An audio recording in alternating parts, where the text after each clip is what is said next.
So the Congress of the People has apologized to residents of Tshwane after that recent embarrassing debacle involving the now former mayor Murunwa Makwarela. It emerged that a fraudulent court document was submitted by Dr. Makwarela proving that he'd been basically a rehabilitated insolvent. That was after, you'll recall, in the days prior, his vacancy was basically advertised following his disqualification because, as per the country's laws, anyone who's been under sequestration or declared insolvent is not allowed to hold public office. For more on this, let's speak to fellow COPE councillor and Joburg Council Speaker, Colleen Makhubele, who's with me in studio tonight. A very good evening to you, Speaker. Grateful for your time. Can COPE recover from this embarrassing episode? Good evening, Tembekile, and thank you for having me. Yes, certainly. We are confident that we'll recover. We are cognizant of the crisis that we are in. We have a lot of work to rebuild the reputation. Most importantly, the trust and the confidence of our voters and our members. But we have now, since Friday, put in place measures to ensure that we recover, and we're looking at a strategy to really engage, first and foremost, with our partners in the coalitions, with our voters, with our members, and the public at large, you know, to ensure that they understand, also from our perspective, what has happened, what we are doing about it, and the responsibility that we carry, and what also is attributed to our former mayor, Dr. Makwarela. And what are your coalition partners telling you? Because they hedged their bets on Dr. Makwarela just 2 weeks ago to go up against the DA Saleha's Brink, and it was hoped at the time that this would be a stable coalition. I mean, I interviewed Dr. Makwarela. He sat in this very chair where he told us about plans to fix the finances in the city, get back to basics, fill potholes, collect refuse, make sure all people have water, and now here we are. Look, our partners have shown tremendous strength and courage at this time in standing with us and also supporting the Congress of the People as a party. We don't dispute what the candidate has done as an individual. Of course, that has not only brought the crisis to COPE, but also our partners have suffered damage because a coalition is a partnership, you know, but we have assured them. And one of the things that has come out very strongly, which gave us hope, is that most of the parties that we are dealing with, we are all it's a collective learning at this stage on how vetting and how deep vetting of a candidate should go. Most of these parties did not even know themselves. If somebody says I'm being sequestrated or rehabilitated, what it is that you should be asking for and looking for. It was just mainly a form that says you declare. Once you've declared, happy days, let's go ahead. But we are learning collectively because coalitions have brought in new dynamics in politics, you know. Previously it was a one party who had a majority, so all of these things you would never know. And I'm sure many people were in and out sequestrated and with many issues that nobody would pick up because now there's a fierce competition on the ground level, especially local government. So we are sharpening our processes. We are sharpening the kind of candidates even that we bring to the table.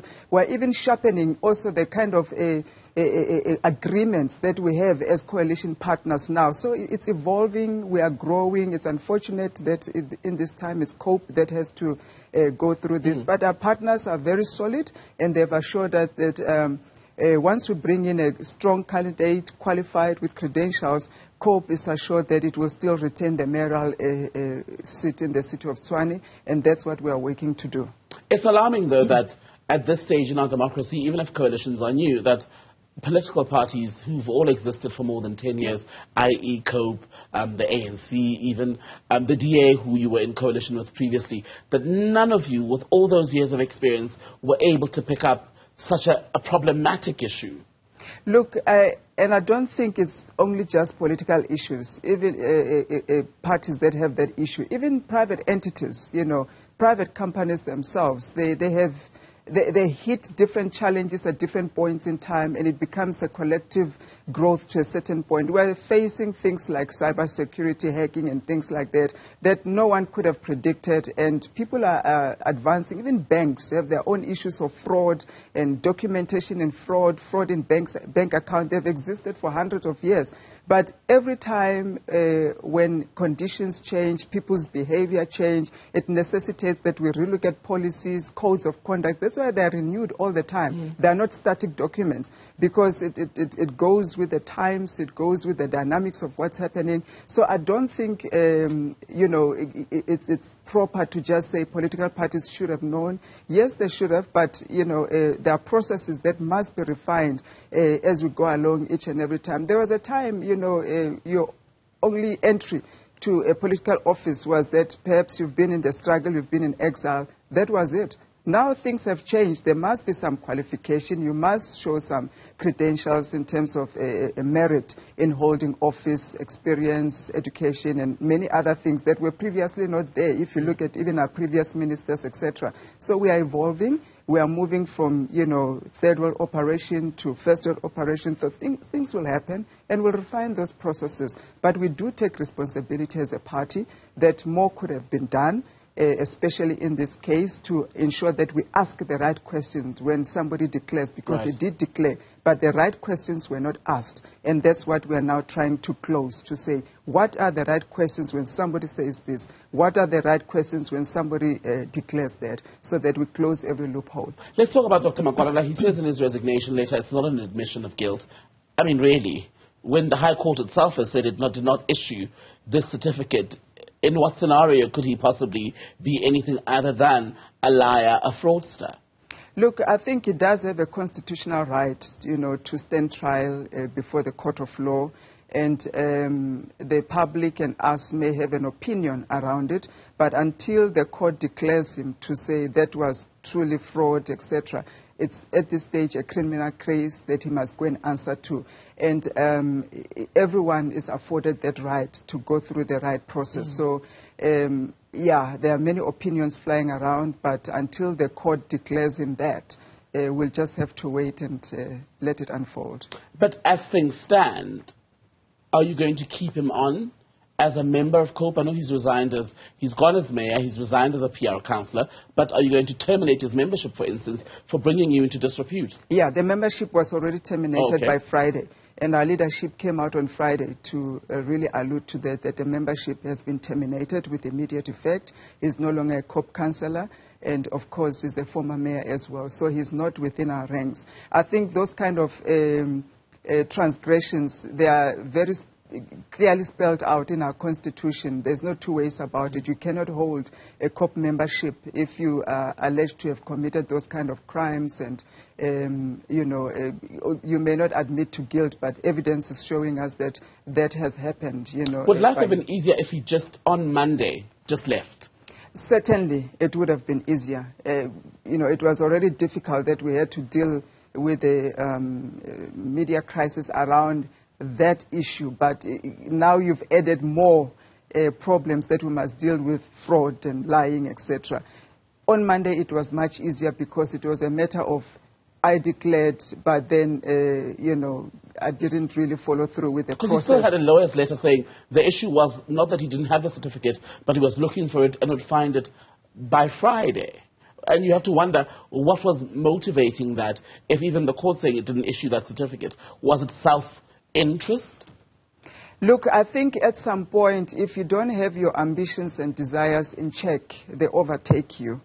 And it becomes, yes, self-interest, other than the interest of the collective in terms of your party, your coalition partners, even your family and community that you represent. So I think in this case I can only say from my perspective that it could have been that his desires and ambitions overtook his thinking.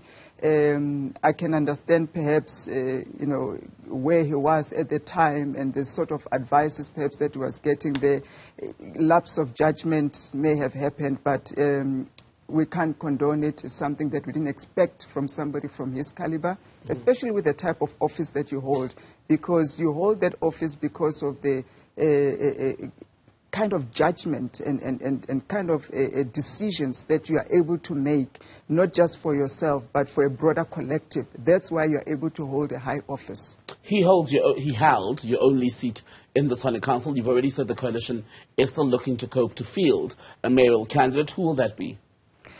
We will reveal that. We are looking at a couple of... Trying to vet them properly first. Thank you, we are. And this time we are also involving some of our partners as independent committee that is assisting us to vet, some of these candidates, so that when we choose somebody, and we would be sure, we have ticked all the, dotted all the I's and ticked all the T's, etc. But also that our partners as well would have been taken into confidence in selecting that candidate. Because remember, a candidate that is earmarked to become a mayoral candidate is not a mayor for Cope, is a mayor for the collective, a mayor for the city. So it's important that all the other partners have an opportunity to say, yes, we agree. This candidate, the experience, we've spoken to him, we can hear the soundness of mind, the judgment, the background, etc. It ticks, so that if ever, you can't predict somebody's behavior in a year or 2 years' time. We can only read what's on paper, talk to you, you tell us what you want to tell us for today, behave well maybe for a month or two or to a year. Right. But you hit a certain challenge, your behavior may change. That we can't predict, we can't control, but we can only hope that this time our process will be able to sift at least the characteristics of the person that we want. We're running out of time, so if you can answer in 30 seconds, it would be great. The challenge you're going to face with this vote is that, as it happened with Dr. Makwarela's election, you relied basically on votes from people who broke ranks with the DA, the FF Plus, and that broader coalition, right, which you were previously part of as COPE. Are they likely to vote with you again, given the events of the last 7 days? Judging with the shambles and action essay and the disarray in the DA, I think rest assured that we've got the votes that we need, and their members are clearly not in line with what is happening in the party, and they will vote with their conscience for the betterment of the citizens of Tshwane. COPE's Colleen Makhubele, also Speaker of the Johannesburg Council. Good to speak to you as always, ma'am. Thank you for so much, coming in.